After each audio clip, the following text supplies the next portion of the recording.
Vous voulez en savoir davantage sur les scènes de crime? Vous écoutez fréquemment l'émission Les Experts. Aujourd'hui, dans le cadre de la série Portrait d'unité, on vous invite à découvrir l'identité judiciaire. Bonne émission! La présentation de cette émission spéciale du SPVM a été rendue possible grâce à la collaboration de la Caisse Desjardins des policiers et policières.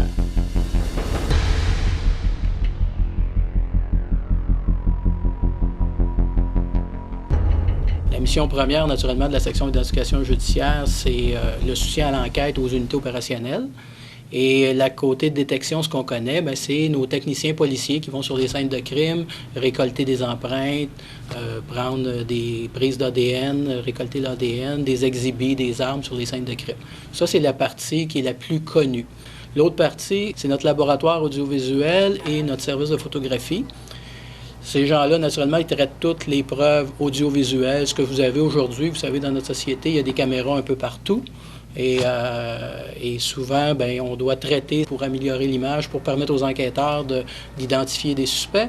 Et au niveau de la photographie aussi, vous savez, lorsque les enquêteurs font des saisies, tout ça, puis il faut libérer certains exhibits, la prise photo permet à nos photographes chez nous d'aller sur les lieux de crime ou de graffiti, prendre des photos pour laisser une preuve dans les dossiers d'enquête. On a aussi les systèmes intégrés qui est moins connu, les systèmes intégrés de la gestion de l'identification. Et là, on tombe le niveau de dactyloscopie. Bon, on a des techniciens qui identifient quand ils vont à la cour une empreinte, mais on a des systèmes d'identification qui sont informatisés. Ça veut dire lorsqu'on a quelqu'un qui est accusé, qui est arrêté, il rentre dans un centre de détention, on prend, puis qui est accusé, on prend ses empreintes. Ces empreintes-là sont traitées d'une façon informatique, c'est envoyé dans une base de données, et par la suite, on fait des recherches. Lorsqu'on a des policiers qui vont sur une scène de crime et qui ramassent des empreintes latentes, vous savez, c'est un doigt qui peut traîner. À ce moment-là, les policiers ramènent ça ici et transfèrent ça dans le module des systèmes intégrés et les employés à dactyloscopie envoient ça en traitement dans nos systèmes informatisés et c'est ça qu'on appelle faire un hit ou du moins un match. Ça veut dire qu'on va dans le système et informatiquement, ça nous dit « Ah, on a une empreinte connue, c'est M.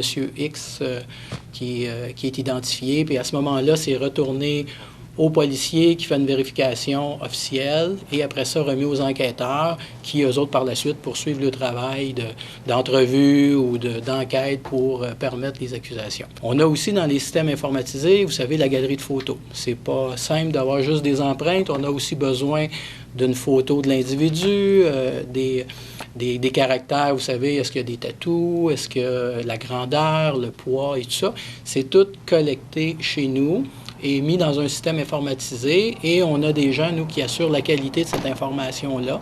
On a des employés aussi qui rentrent les données, valident que tout est bien en ordre pour que quand les policiers ont à retourner ou les enquêteurs chercher cette information-là, on a ça vraiment fiable et c'est un outil qui est très important. Vous savez, les parades photos, lorsqu'il y a des victimes, ces choses-là, tout relève de notre galerie de photos.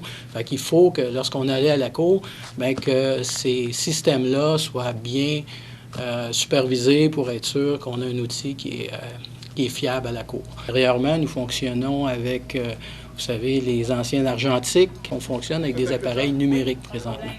Ce qui amène que nos policiers, de plus en plus, doivent être formés sur l'utilisation d'équipements électroniques. Vous savez, antérieurement, les techniciens allaient dans des gros mobilex où on retrouvait des catégories d'empreintes classées, puis avec ça, ils réussissaient à identifier.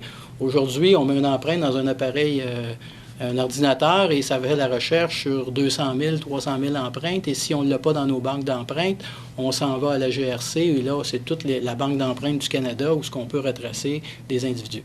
La même chose au niveau de l'ADN. On entend souvent ce qu'on appelle les cold cases, les vieux crimes qui ont été commis il y a 10-15 ans. On a des techniciens dans ces années-là qui ont récolté des exhibits sur lesquels on a pu soutirer de l'ADN et c'est remis dans les banques de données. Et de plus en plus, cette banque de données-là est complète. On fait des recherches à l'intérieur des banques de données parce qu'on a aussi les services du laboratoire de sciences judiciaires de Montréal qui nous appuient et ces prises ADN-là nous permettent encore une fois de nous identifier. On est un service d'identification pour l'enquête. Ce qu'on fait, on est la bougie d'allumage un peu souvent de l'enquête.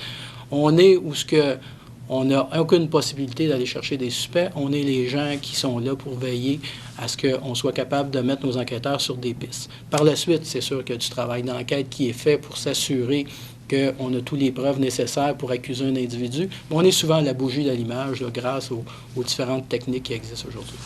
J'ai choisi de venir à l'identité parce que je pouvais jumeler le meilleur des deux mondes, soit la route et le côté enquête. Quand on nous appelle, c'est pour trouver des éléments de preuve.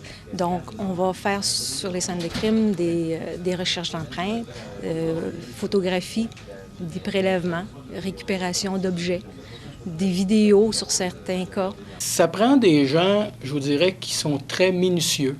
Parce que le travail de technicien, comme le travail de recherche qui est fait par nos gens, c'est des gens qui sont minutieux, attentifs, parce que le travail qui est fait demande beaucoup de concentration. Un technicien, vous savez, qui va sur une scène de crime, il doit le prendre un recul, regarder sa scène, s'assurer de bien visionner pour dire, bon, le suspect ou l'individu, où est-ce qu'il aurait pu laisser des traces. C'est une des formations les plus exigeantes du Collège canadien, c'est la formation de technicien en identification judiciaire. C'est une formation à Ottawa, donnée par la GRC, qui dure 8 semaines. Et on apprend la base de la job de l'identité judiciaire.